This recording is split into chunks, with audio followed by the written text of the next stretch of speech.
Hello YouTube. This video is in response to Iron Man Fan 1's video about whether or not you should get an SL94, an Ego 10, or an SLS. Or he also mentions the Ego 9 in the video.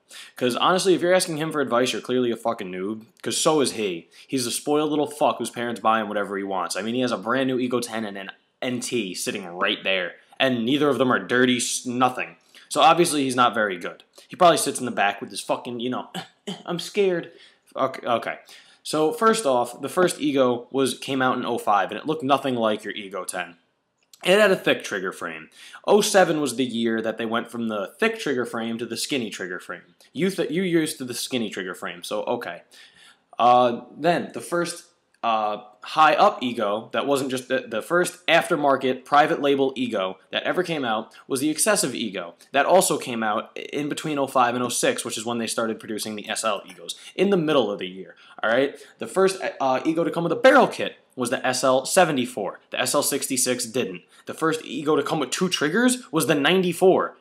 I mean, that's 1 year ago. You're talking about 1 year ago, and you said it like every single one has come out with it. Learn your shit, bro. The 8R, the SL8R, was the first one to come with the fixed LPR cap. So you're still talking like everyone had it when really now at this point 3 have. All right? And also you're talking about how the Ego 10's trigger is fine. There are many different fucking trigger styles. You can have a trigger come like this at an angle. You can have it come and swoop. You can have it go like that. You can have it come straight. There's so many different ways to have a trigger, and everyone's fingers are different, and everyone likes different fucking triggers. If you look at every single fucking paintball gun and every stock trigger, the styles are amazing. And then especially if you want to look at different triggers, look at a Timmy, if you even know what that is, because you clearly don't know what an old gun is, and look at a fucking carbon fiber trigger. All right, one of the carbon fiber triggers that used to be custom made for the Timmys. I can't remember the exact name of them because I'm not a Timmy guy.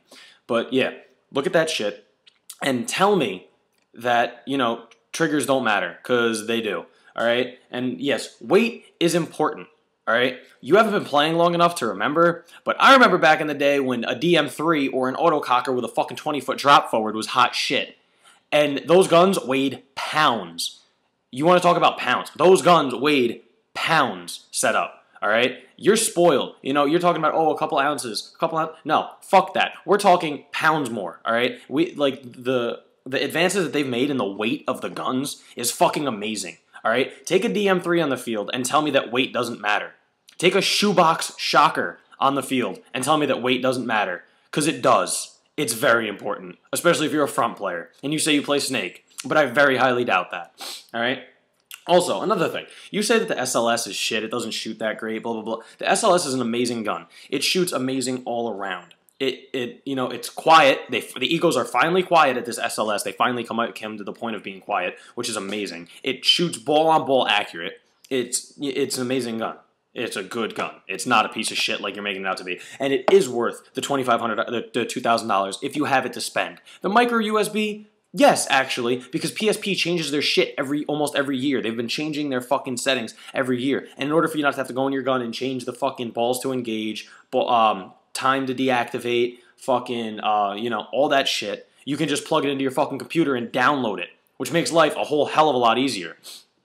All right? And you're saying, you can't hear the Lux when you're on the field. The only times the Lux talks is when you turn it on, turn it off, and go through the fucking modes, or if you turn the eyes on or off. That's it. It's not fucking sitting out there back center in the bitch's British accent. No, it's not out there doing that. So why you're saying you can't hear the Lux on the field is beyond me. All right? Also, you were saying how pros don't shoot SLs anymore.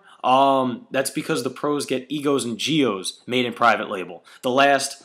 the last Pro SL, I believe, was the 8er. I could be wrong, don't quote me on that. They might have made some team in 94, but I do not believe so. I believe all the pros stopped shooting SLs after the SL8R. And yes, the 94 was a giant waste of money and a piece of shit. I spent $2,000 on one the day they fucking came out. It was a giant piece of shit. I regret buying it. Did I? Yes. Oh well. So yes, you're right about one thing. All right? Also, you were saying that, gun being loud or not isn't important. Yes, a gun being loud is important. All right? If I'm fucking sitting in back center and I have a cannon for a gun and I'm trying to yell out to my teammates, all they can hear is my fucking gun. Yes, or you can't hear them. I mean, the sound of the gun is important. So don't let anyone tell you it isn't. You're fucking retarded, bro. Honestly. Let's see. What else did you say? Oh, yes. Why you would spend an extra $200 on a barrel kit? Maybe because the SL barrel kit is a better barrel than the Freak? Yes, but there is quality of barrel. The barrel makes the gun. There's more porting in an SL barrel. It makes it quieter. It's a much more sturdy barrel kit. It's just a whole hell of a lot better barrel kit. I mean, the Freak, yes, the Freak is amazing. Don't get me wrong. I shoot a Lux. I have a Freak kit. It's amazing. But the SL barrel kit is better. The only thing is they only make it autococker thread, which is why I don't have it, and it's hard to find. Let's see. What else did you talk about? Oh, yeah. How the fuck is a shot crisp? What the fuck is a crisp shot? I didn't understand what you're talking about there. If you want to make a video response to this and explain what that is, that would be fucking amazing, because I was confused as shit. And also, you said you're not that big of a fan of the NT. Yours just sits in your fucking room, bro. Break your shit in. Get out there, play some real fucking paintball. Play a fucking tournament or two. Shoot 3 or 4 cases at a practice. And then let me know how the NT shoots. You have to break a fucking gun in first. You can't take a gun out the box and say that, oh, this is how the fuck the gun shoots. No. Break the shit in first. Get used to the feel. Make the gun, you know, break it in. Get it to shoot the way that it's fucking meant to shoot. And then it'll fucking shoot amazing. I've shot many broken in and non-broken in NTs. And even the ones that aren't broken in shoot good. Alright? Also, honestly, bro, you're a spoiled little fuck. You're a noob. You're a scrub. You probably don't know shit about paintball. Alright, bro? And if you're gonna make a fucking response to this at me, coming at me, you know, saying, oh, what the fuck do I know about paintball? What do I know about paintball? Let's see. My team took first in USPL last year. I played for the KGB mob. I basically run the KGB mob. I'm the reason there was a KGB mob team. All right? What else? Let's see. You know, I've been playing for 7 years now. Have you ever played a national fucking event? I don't think so, bro. If you played a local tournament, I'd be fucking shocked. All right? So, play some fucking paintball.